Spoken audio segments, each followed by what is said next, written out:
Прашање ќе даде председател на владата, повелете.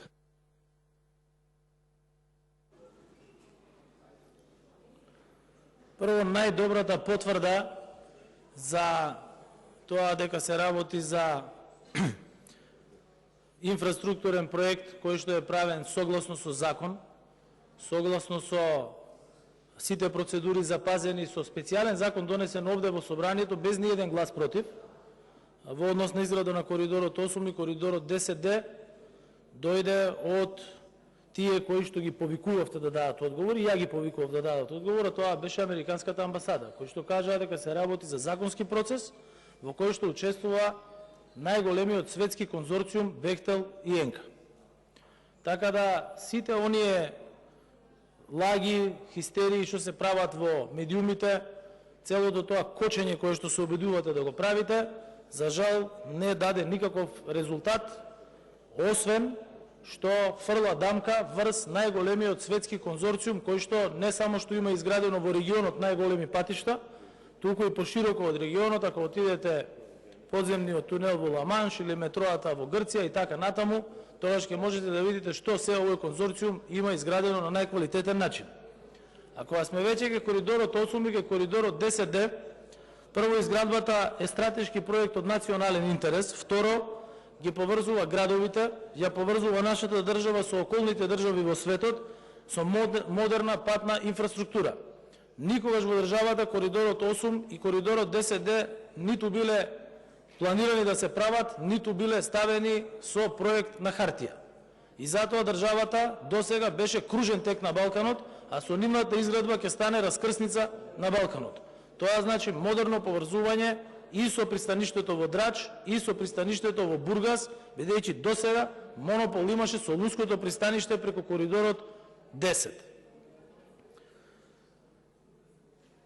Изградбата на овој проект исто така има огромни бенефити за македонската економија. Прво, проектот значи нови 8000 работни места за проектирање и изведба на трасите од двата коридора.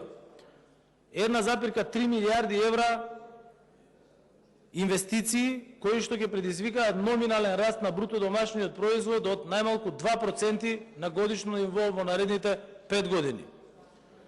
Поврзувањето со овие два коридора исто така значи и рамномерен регионален развој, подобрување на економското портфолио на државата и подобрување на бизнис климата, бидејќи со тоа прво ќе раснат странските инвестиции кои што минатата година се на највисоко ниво од постоењето на државата. Второ, ќе овозможи отворање на други бизниси во овие региони, бидејќи да не заборавиме, најнеразвиени региони во државата се североисточниот и југозападниот регион. Тоа се токму регионите во кои што не постои модерна патна инфраструктура. Затоа вчера го пуштивме регионалниот експресен пат од Куманово до Страцин, веќе се гради од Ранковци до Крива Паланка нов модерен магистрален пат и се проширува лентата со трета лента до границата со Бугарија. Од друга страна, југозападниот регион, сите знаеме какви патишта има тука пратеници кои што очекуваат конечно во име на граѓаните овие патишта да бидат направени. Модерните автопатишти исто така ја зголемуваат и сообраќајната безбедност и сообраќајната сигурност. Меѓутоа истовремено при изградбата се развиваат и други деловни активности како логистички и помошни, а дополнително на тоа што во договорот е јасно наведено дека 51% од ресурсите мора да се користат од македонски компании. Тоа е презентирано пред Стопанската комора, тие ги поставија своите прашања и исто така и тие кажаа дека треба да постои усогласување на законската регулатива со што ќе се овозможи побрзо, поефикасно и поефективно градење на автопатиштата. Кога зборуваме за автопатиштата, треба да се подсетиме како изгледа градењето на автопатот од Кичево до Охрид. Тоа е најеклатантен пример на нефункционирањето на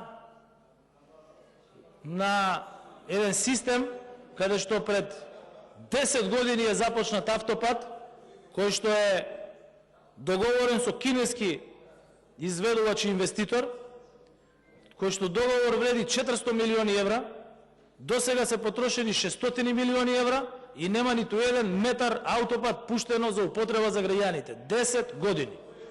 Значи 10 години наплатени 400 милиони евра, каде што проектот бил направен на Google Maps, кој што поминува низ сред село, преку гробишта, преку резервоар за вода, со промашени од свлечишта до клучки и се комплет. И тоа вие многу добро го знаете, сте работеле во Министерството за транспорт и врски. Човекот најдобро ги знае своите грешки кои што ги направил. Со се ова што се прави сега, се исправаат тие грешки, за да може прво да се добие проект кој што ќе одговара на реалната слика на теренот каде што треба да се гради, и затоа е избран моделот на црвен фидинг, каде што се работи и проектирање и изведба паралелно на делници кои што се подготвени, а со законските решенија кои што веќе ја поминаа комисиската расправа, се врши усогласување на законските решенија за да може тоа да се направи поевтино, побрзо и поефикасно, со цел граѓаните да се возат по автопатишта, а не само да плаќаат изградби на автопатишта.